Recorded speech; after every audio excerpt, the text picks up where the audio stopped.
আমার কবুতর একটা ডিম জমে নেয়, আর একটা কবুতর যেটা ময়না সেটা একটা ডিম পেড়েছে। সেজন্য আমি এই সিরাপটি আনছি, ইসে সলিউশন। এটা ইসেলের মতো, এসিআই কোম্পানির, ভালো খুবই।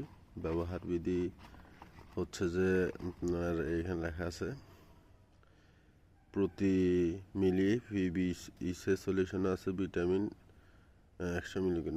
ডিম উৎপাদন ও বাচ্চা ফোটার হার বৃদ্ধিতে, দৈহিক ওজন বৃদ্ধি, শারীরিক বৃদ্ধি ও পালক বৃদ্ধি ত্বরান্বিত করবে। তাপজনিত সকল ও দুর্বলতা রোধ করতে, কবুতর ও পাখির প্রজনন, স্বাস্থ্য উন্নয়ন ও গর্ভধারণ হার বৃদ্ধিতে, উস্কো খুস্কো পালক প্রভৃতি প্রতিরোধ চিকিৎসায়। আচ্ছা, এটা হচ্ছে যে 1 কেজি পানিতে 1 ml, এরকম আপনার এখানে ml লেখা আছে, দেখতে পাচ্ছেন যে 1 ml। তো আমি এখন নিচ্ছি।